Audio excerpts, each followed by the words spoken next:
1940년 5월 28일 베를린의 독일 항공성입니다.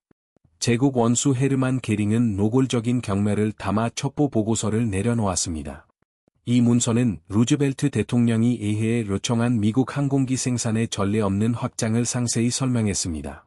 미국은 연간 5만 대의 항공기를 생산할 수 있는 능력을 목표로 했습니다. 게링은 이러한 선전이 우리를 겁줄 수 있다고 믿는다면 미국인들은 절박한 것이라고 직원들에게 말했습니다.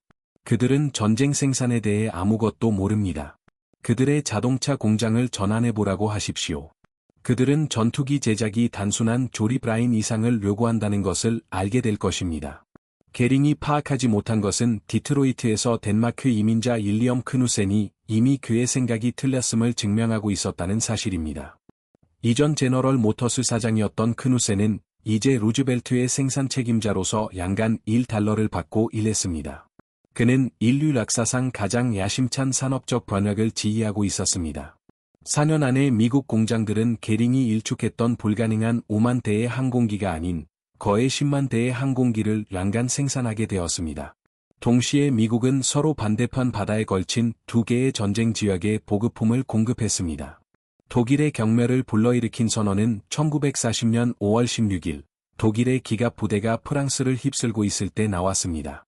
프랭클린 루즈벨트 대통령은 의회 앞에서 이 나라는 최소한 연간 5만 대의 비행기를 생산할 수 있는 능력을 갖춰야 한다고 선언했습니다. 이러한 발언에 동맹국들 사이에서도 회의적인 반응이 있었습니다. 1939년 미국은 단지 3,611대의 군용기를 생산했습니다. 육군 항공대는 1,700대의 전투기를 보유하고 있었고 그중 다수는 구식이었습니다. 그러나 루즈벨트는 생산량을 14배 늘릴 것을 요구했습니다. 일리엄 크누센은 이 기적의 설계자가 되었습니다. 누가 그렇게 불가능한 생산량을 달성할 수 있을지 묻자 대통령 고문 버나드 바로우는 대답했습니다. 첫째도 빌 크누센, 둘째도 빌 크누센, 셋째도 빌 크누센입니다. 크누센은 $30만 연봉을 포기하고 조국을 위해 봉사했습니다. 그는 자동차 대량 생산 원칙을 항공기 제조에 도입했습니다. 번역은 즉시 시작되었습니다. 1941년 12월까지 미국 공장들은 매월 2,000대의 군용기를 생산했습니다. 이는 2년 전보다 20배 증가한 수치였습니다. 포드 자동차 회사는 미시간주 일로우런의 대규모 폭격기 공장 계획을 발표했습니다. 보잉은 시애틀 시설을 확장했습니다. 더글러스 항공은 수천 명의 노동자를 고용했습니다. 민주주의의 방기창은 깨어나고 있었습니다. 나치 지도부가 미국의 능력을 경시한 것은 인종적 편견과 고의적인 맹목에서 비롯되었습니다. 1933년부터 1941년까지 워싱턴 주재 무관이었던 프리드리히 폰 베티커 장군은 미국 산업동원을 묘사하는 정확한 보고서를 보냈습니다. 1940년 12월 그의 전보는 미국 전시 생산량이 상상할 수 없는 수준에 도달할 것이라고 경고했습니다. 베를린은 이러한 경고들을 패배주의적 과장으로 일축했습니다. 베티커가 1939년 2월 히틀러를 만나 미국 잠재력에 대해 논의했습니다. 그러나 총통은 첩보 평가에 귀 기울이기보다는 미국 인종의 퇴폐성을 맹렬히 비난했습니다. 히틀러는 미국인들이 절반은 유대화되고 절반은 흑인화되어 지속적인 전쟁을 수행할 수 없다고 선언했습니다. 이러한 이념적 맹목은 치명적이라는 것이 입증될 것입니다. 그 편견은 모든 계층에 스며들어 있었습니다. 루프트바페 정보부는 여성들이 항공기 공장에 들어가는 보고를 미국 절박함의 징후로 일축했습니다. 그들은 민주주의적 동원이 전체주의적 명령을 능가할 수 있다는 것을 상상할 수 없었습니다. 공장들이 새 교대로 가동된다는 보고가 도착했을 때 독일 분석가들은 이를 과장으로 간주했습니다. 나치의 세계관은 미국의 현실을 받아들일 수 없었습니다. 포드의 일로우런 공장은 미국의 야망을 구현했습니다. 1941년 4월 18일에 농경지 위에 건설된 이 공장은 세계에서 가장 큰 단일 지붕 공장이 되었습니다. 이곳은 350만 제곱피트 크기였고 조립 라인은 1마일에 걸쳐 있었습니다. 포드의 생산 책임자 찰스 소렌스는 다른 공장들이 하루 한 대를 생산할 때 1시간에 한 대의 B-24 리버레이터 폭격기를 만들겠다고 약속했습니다. 초기 결과는 재앙적이었습니다. 1942년 9월에 완성된 첫 폭격기는 완전한 재조립이 필요했습니다. 품질 관리 실패율은 50%에 달했습니다. 1943년 2월까지 일로우런은 수백 대를 약속했음에도 불구하고 매월 단 56대의 폭격기만 생산했습니다. 비평가들은 그곳을 일리드런이라고 불렀습니다.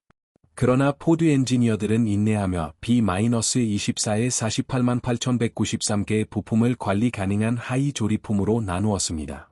그들은 이압 리벳 도구, 사전 제작된 배선 하니스, 그리고 이동식 조립 라인을 개발했습니다. 1943년에만 578가지 설계 변경을 수용하면서도 생산량을 유지했습니다. 1943년 9월까지 월간 생산량은 148대의 폭격기에 도달했습니다. 12월에는 365대에 이르렀습니다. 1944년 4월, 일로우런이 428대의 B-24를 생산하면서 돌파구가 마련되었습니다. 이는 24시간 내내 63분마다 한 대씩 생산한 것이었습니다.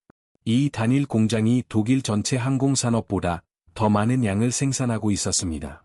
독일 조종사들은 티니지아 전역 중에 미국의 생산 우위를 처음으로 인식했습니다. JG-77을 지휘하던 류하네스 슈타인호프 소령은 1942년 12월에 언급했습니다. 미국 조종사들은 더 이상 아마추어가 아닙니다.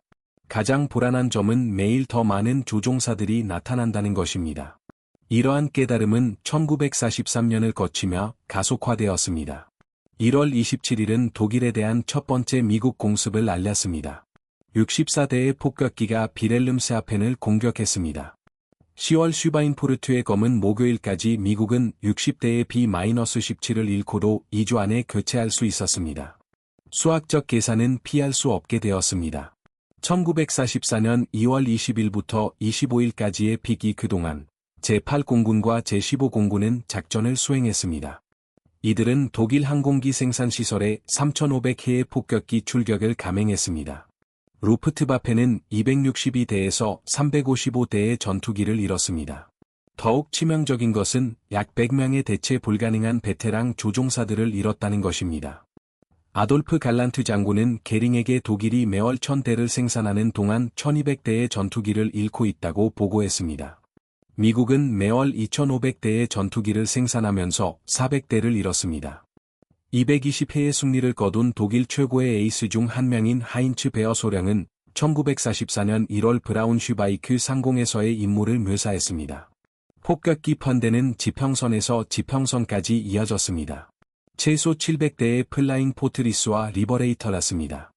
우리는 수백 대에 맞서는 8대의 전투기였습니다. 그것은 절망적이었습니다. 1944년까지 미국 항공기 생산은 경이로운 규모에 도달했습니다. 그 해에만 공장들은 96,270대의 항공기를 생산했습니다. 이 중 16,048대는 내발 엔진 폭격기였습니다. 35,743대는 전투기였고 22,591대는 다중 엔진 항공기였습니다. 이 단일 연도의 생산량은 독일의 전체 전시 생산량인 약 94,677대의 항공기를 넘어섰습니다. 이러한 격차는 단순한 숫자를 넘어섰습니다. 각 미국 폭격기는 수천 발의 탄약을 장전한 랄세 정예 59경 기관총을 탑재했습니다. 독일 전투기들은 점점 부분적인 탄약 적재량으로 출격했습니다. 미국 폭격기들은 동력화된 포탑, 진보된 폭탄 조준경, 그리고 정교한 항법 장비를 갖추고 있었습니다. 독일 전투기들은 종종 작동하는 무전기가 부족했습니다. 보잉의 시애틀 제2 공장은 1944년 5월까지 매일 16대의 B-17을 생산했습니다. 1936년에 단 68명의 직원을 고용했던 더글러스 항공은 9개의 시설에 16만 7천 명의 노동자를 보유하게 되었습니다. 노스 아메리칸 에비에이션은 매월 500대의 P-51 머스탱을 쏟아냈습니다. 록히드는 2127가지의 전투 중심 개조를 구현하면서 90분마다 한 대의 P-38 라이트닝 생산을 달성했습니다. 지원 산업들도 이 속도에 발맞췄습니다. 제너럴 모터스는 라이선스 하에 57,658개의 항공기 엔진을 생산했습니다. 패커드는 55,523개의 롤스로이스 멀린 엔진을 제작했습니다. 알코아의 알루미늄 생산량은 600% 증가했습니다. 다우 케미컬의 마그네슘 생산은 연간 600만 파운드에서 3억 3,300만 파운드로 증가했습니다. 미국 노동력의 변화는 나치의 선입견을 산산조각 냈습니다. 1941년에 항공기 노동자의 1% 미만을 차지했던 여성들은 1943년에는 65%를 차지했습니다. 항공산업 노동자 중 31만 명의 여성이 포함되었습니다. 더글러스 롱비치에서는 4만 1,602명의 직원 중 2만 238명이 여성이었습니다. 원조 로지 더 리베터랐던 로즈 일 멀로는 일로우런에서 교대 근무당 3,000개의 리벳을 99.5%의 정확도로 박았습니다. 더글러스의 여성 검사원들은 불량률을 3.2%에서 0.3%로 줄였습니다. 포드는 작은 손에 맞게 도구를 재설계하라 의도치 않게 효율성을 높였습니다. 더 가벼운 공합 도구는 피로를 줄였고, 더 나은 위치의 작업장은 부상을 줄였습니다. 독일 정보부는 여성 고령을 절박함의 징후로 해석했습니다. 포획된 루프트바페 보고서는 이 노동자들을 임시직으로 일축하며 품질 저하를 예측했습니다. 그러나 대신 정밀도가 향상되었습니다. 여성들은 배선, 계측기, 검사와 같은 세부 작업에 뛰어났습니다. 그들의 통합은 약점이 아니라 민주주의적 강점을 나타냈습니다. 미국 생산이 급증하자 독일은 환상 속으로 후퇴했습니다. 게링은 1944년 2월 예거 프로그램을 승인하여 생산시설을 729개의 지하시설로 분산시켰습니다. 이 프로그램은 강제 노동을 사용했습니다. 미텔베르크 단지는 6만 명의 죄수를 끔찍한 환경에 고용했으며 2만 명이 사망했습니다. 이 지하 공장들은 항공기보다 더 많은 결함을 생산했습니다. 강제 노동자들은 부품을 파괴했습니다. 분산된 시설 간의 운송은 지연을 유발했습니다. 품질 관리는 붕괴했습니다. 전체 미텔베르크 단지는 포드의 시카고 단일 공장보다 매월 더 적은 엔진을 생산했습니다. 한편, 미국의 혁신은 가속화되었습니다. 보잉은 완전히 호환 가능한 부품으로 4개의 시설에 걸쳐 모듈식 B-29건설을 개발했습니다. 대당 6만 5천 달러가 드는 가압식 B-29는 독일이 시제품으로도 따라잡을 수 없는 기술을 통합했습니다. 1945년 초까지 미국은 매월 100대의 B-29를 생산하고 있었습니다. 1944년 6월 6일은 미국 생산의 정점을 몰아주었습니다. 침공에는 319해의 독일군 출격에 맞서 11,590대의 연합군 항공기가 동원되었습니다. 이는 36대 1의 우위였습니다. 이것은 전술적 이점이 아니라 산업적 선멸이었습니다. 1944년 1월부터 5월 사이의 준비 폭격으로 독일 목표물에 14만 5천 톤의 폭탄이 투하되었습니다. 이는 전쟁 내내 이루어진 영국의 모든 독일 폭격량을 초과하는 것이었습니다. 수송기는 독일의 전체 수송 함대가 보유했던 것보다 더 많은 항공기를 사용하여 하루에 3개의 공수사단을 수송했습니다. 1944년 12월까지 단일 공습에는 900대의 전투기가 호위하는 1200대의 폭격기가 참여했습니다. P-51 머스탱은 폴란드까지 도달할 수 있는 항속거리를 가졌습니다. 어떤 적수와도 필적할 성능을 가졌으며 손실이 무의미할 정도로 많은 수량이 존재했습니다. 독일 조종사들은 그들을 인디언이라고 불렀습니다. 그들은 동시에 모든 곳에 떼지어 나타났습니다. 패배가 다가오면서 나치 지도부조차 생산 재앙을 인정했습니다. 1944년 12월, 게벨스는 일기에 다음과 같이 썼습니다. 루프트바페의 우위에 대한 게링의 약속은 이제 범죄적인 망상처럼 보입니다. 우리는 수사학으로 세계 최고의 산업 강대국과 싸우고 있습니다. 롬멜은 디데이 이전에 그의 참모들에게 말했습니다. 미국인들은 우리가 하나를 파괴할 때마다 10대의 전차를 잃어도 여전히 우리를 압도할 수 있습니다. 그들이 상륙하면 어떤 진지도 버틸 수 없는 물질적 우위를 가지고 올 것입니다.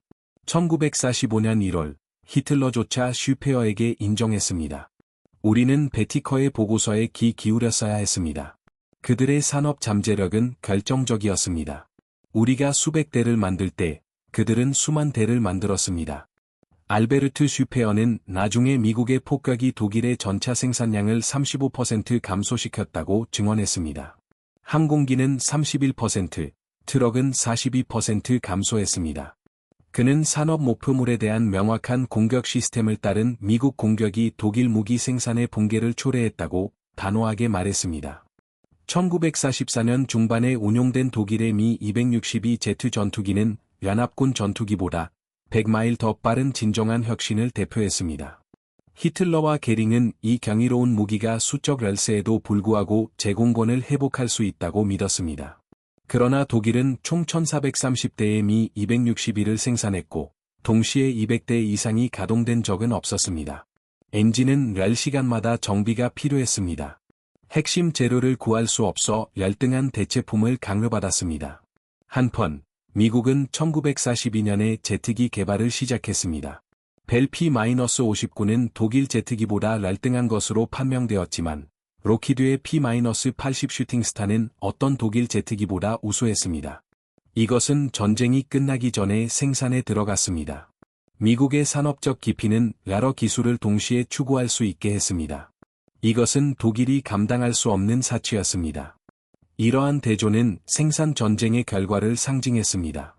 제트기에서의 독일 기술 우위는 미국이 수천 대의 재래식 전투기를 생산하는 능력에 비하면 아무것도 아니었습니다. 미국은 동시에 차세대 항공기를 개발하고 있었습니다. 총략전에서 양이 없는 품질은 무가치하다는 것이 입증되었습니다. 1945년 5월 8일 미합 중국 제36 보병사단 부대에 의한 헤르만 게링의 체포는 그가 현실과 직면하는 시작을 알렸습니다. 아우크스부르크 신문시설에서 처음에는 반항적이었던 그는 독일 기술이 우수했다고 주장했습니다. 그의 생각은 오직 숫자에 의해서만 극복될 수 있었습니다. 이후 룩셈부르크의 에시칸 캠프로 이송된 그는 고위 나치 포로 전용 시설에서 집중 신문을 받았습니다. 1945년 7월 케네스 헤클러 소령은 광범위한 인터뷰를 진행했습니다. 이 인터뷰는 미국의 산업적 우월성에 대한 게링의 인식이 어떻게 변화했는지 기록했습니다. 게링은 헤클러에게 미국의 산업 잠재력이 크다는 것을 알고 있었다고 인정했습니다. 그러나 미국의 실제 실행 능력은 자신의 최악의 우려를 넘어섰다고 말했습니다. 일로런의 단일 공장에서 생산된 항공기 수는 절정에 달했던 독일의 전체 폭격기 전력보다 많았습니다. 그는 이를 도저히 이해할 수 없었습니다. 그는 특히 미국의 방참 능력에 놀라움을 표했습니다. 두 개의 대양을 가로질러 병력을 보급하면서도 국내 생산을 유지하는 능력이었습니다. 이는 자신들의 상상을 초월하는 것이었습니다.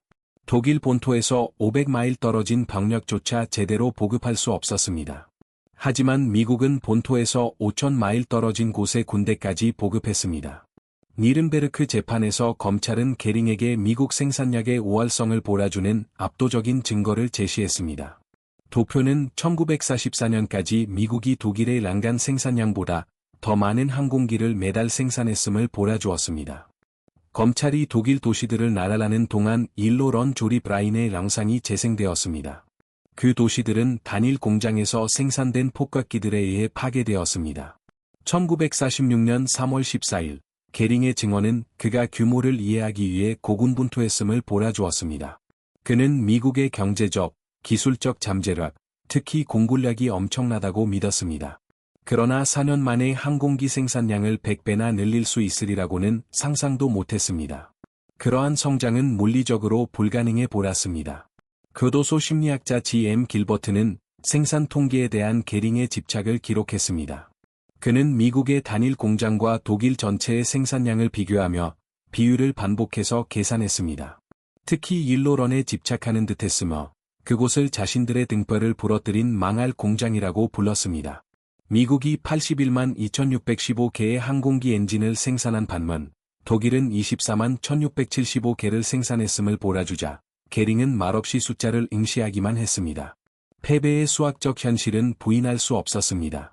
이러한 변화의 범위는 오늘날에도 여전히 엄청납니다.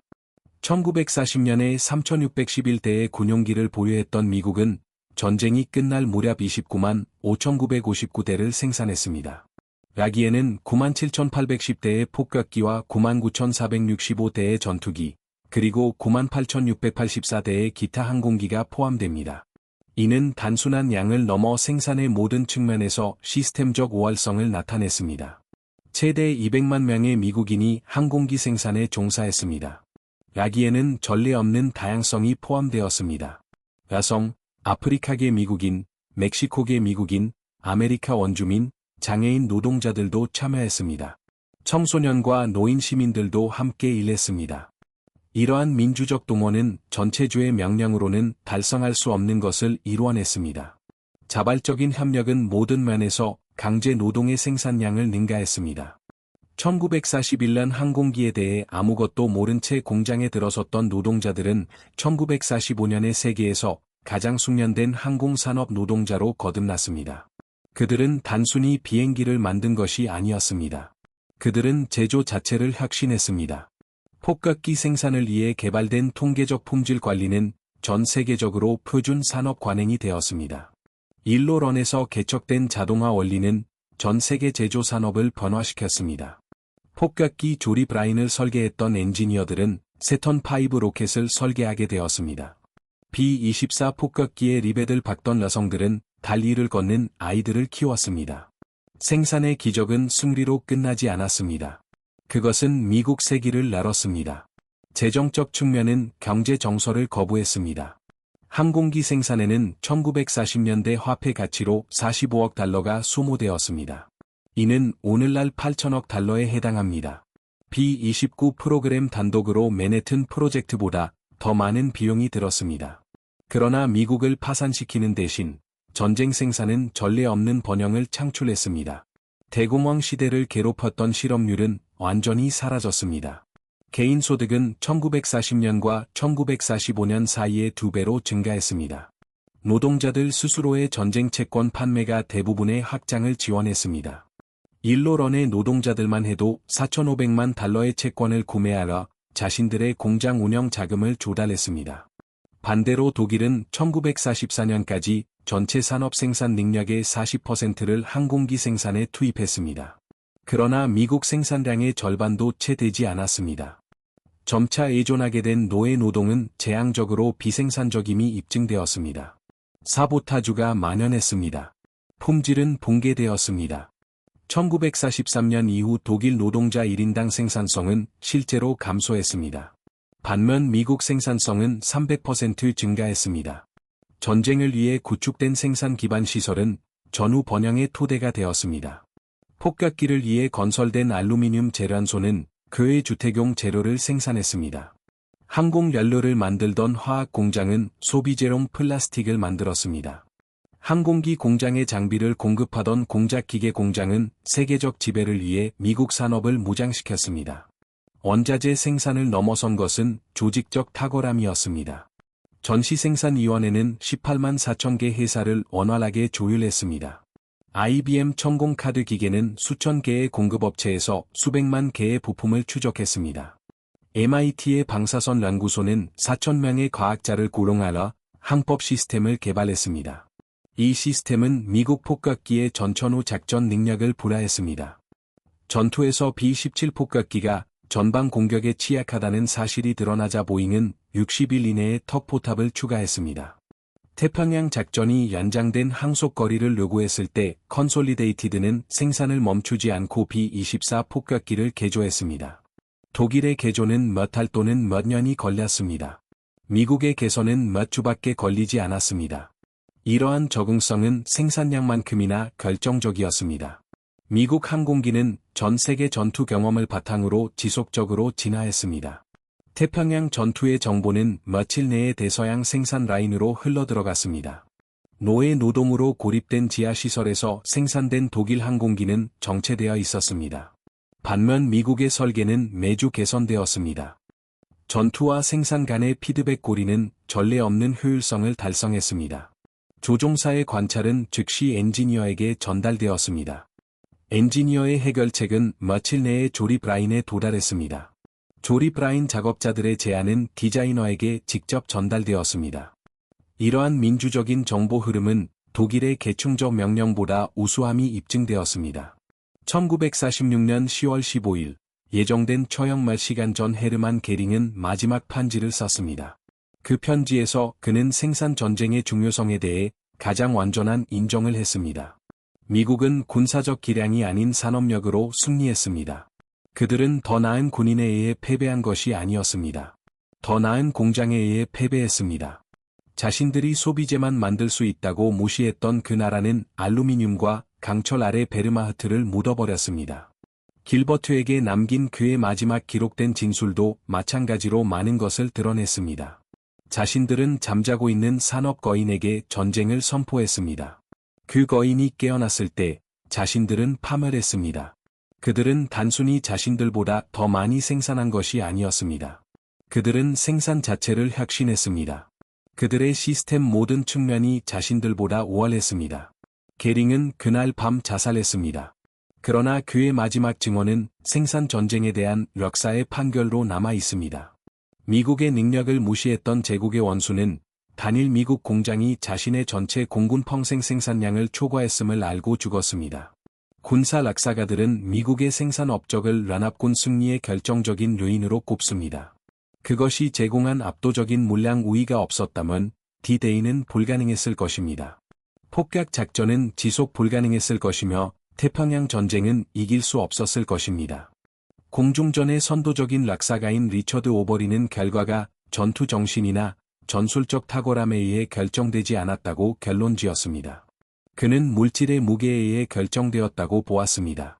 안압군은 생산량의 눈사태 아래 적들을 묻었기 때문에 승리했습니다. 숫자는 이러한 평가를 절대적으로 뒷받침합니다. 1944년까지 미국 단독으로 전 세계를 합친 것보다 더 많은 군용기를 생산했습니다. 이는 추축국과 연합군 모두를 포함한 수치였습니다. 이것은 점진적인 우위가 아니었습니다. 그것은 규모의 지배력이었습니다. 독일은 패배가 아닌 말살에 직면했습니다. 그러나 생산 기적의 중요성은 군사적 승리를 초월했습니다. 그것은 민주주의가 독재보다 우월함을 증명했습니다. 자유가 폭정보다 우월하고 자발적 협력이 강제적 복종보다 강함을 입증했습니다. 이러한 변화를 이룬 노동자들은 노예나 징집병이 아니었습니다. 그들은 공동의 목표로 단결한 자유로운 시민들이었습니다. 헤르만 게링이 미국 생산 능력을 무시한 것은 역사상 가장 치명적인 오판으로 남아 있습니다. 민주적 산업 잠재력에 대한 그의 경멸은 독일의 전쟁과 수백만 명의 생명을 안겨주었습니다.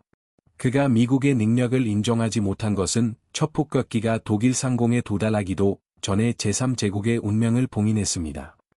양간 3,000대에서 10만 대로의 항공기 생산 변화는 자유사회가 실존적 위협에 직면했을 때 불가능을 달성할 수 있음을 보여주었습니다. 미국 노동자들은 루즈벨트의 불가능한 목표를 달성했을 뿐만 아니라 2배로 늘렸습니다. 그들은 독일의 생산량을 단순히 맞춘 것이 아니었습니다. 태평양에서 동시에 싸우면서도 5배를 초과했습니다. 오늘날의 지도자들은 게링의 실수를 기억하는 것이 현명할 것입니다. 평화롭다고 해서 민주국가를 약하다고 일축하거나 정복보다 번영을 선호한다고 해서 자유민의 생산 능력을 과소평가하는 것은 치명적인 오판을 초래합니다. 1940년에 미국은 전쟁 준비가 되어 있지 않은 것처럼 보였습니다. 1944년까지 미국은 멈출 수 없는 산업 거인이 되었습니다. 민주주의의 방기창은 생산 라인이 전선만큼이나 결정적일 수 있음을 증명했습니다. 조립 작업자들이 군인만큼이나 중요할 수 있음을 보여주었습니다. 산업 동원이 군사 전략만큼이나 확실하게 승리를 결정할 수 있다는 것이었습니다. 게링은 국가의 파괴라는 대가를 치르고 이 교훈을 너무 늦게 배웠습니다. 1940년 5월 루즈벨트의 발표에 대한 그의 경멸적인 반응부터 시작됩니다. 1946년 10월 니른베르크에서의 처형까지 헤르만 게링의 라정은 나치 독일 파괴의 궤적을 그렸습니다. 미국 생산에 대한 그의 경멸은 제3제국의 비문이 되었습니다. 이 정권은 이데올로기를 능력과 혼동했습니다. 폭정을 힘으로 착각했습니다. 인종 신화가 산업 수학을 극복할 수 있다고 믿었습니다. 미국 항공기 생산을 무시했던 제국 원수는 1944년 한 해 동안 미국 공장들이 생산한 비행기 수가 독일이 전쟁 내내 관리했던 것보다 많다는 것을 알고 죽었습니다. 민주적 산업 능력에 대한 그의 조롱은 역사상 가장 값비싼 농담이 되었습니다. 그것은 완전한 패배라는 통화로 지불되었습니다. 미국은 29만 5,959대의 군용기를 생산했습니다. 독일은 94,677대를 생산했습니다. 그러나 진정한 승리는 숫자에 있는 것이 아니었습니다. 그것은 방법에 있었습니다. 자유 노동자들이 노예들을 능가하여 생산할 수 있음을 증명했습니다. 민주적인 협력이 전체주의 명령을 초월할 수 있음도 보여주었습니다. 이민자와 다양한 시민으로 이루어진 국가가 단결하라 불가능을 달성할 수 있음도 증명했습니다. 63분마다 일로런 조립 라인에서 쏟아져 나오던 B-24 폭격기들은 단순한 항공기가 아니었습니다. 그것들은 폭정에 대한 민주주의의 해답이었습니다. 몇 달 전 주부였던 여성이 박은 모든 리벳, 나라를 위해 고등학교를 중퇴한 10대들이 만든 모든 엔진, 가난과 차별을 피해온 노동자들이 조립한 모든 날개. 이 모든 것은 정당한 대의를 위해 단결할 때 자유민이 폭정을 생산해 눈사태 아래 묻어버릴 수 있음을 증명했습니다. 헤르만 게링은 미국이 난간 5만 대의 비행기를 생산할 것이라는 생각에 비웃었습니다. 미국은 그 2배를 생산하라 그 과정에서 세계 락사를 번화시켰습니다. 그의 웃음은 치명적인 오판의 소리처럼 락사 속에 울려 퍼졌습니다. 민주주의도 생산도 이해하지 못했던 한 남자가 민주주의의 변기창을 치명적으로 무시한 것이었습니다. 결국 두 가지 모두 그와 그가 대표하는 모든 것을 30만 대의 항공기 아래 묻어버렸습니다. 이는 그의 경매를 락사상 가장 완전한 패배로 만들었습니다.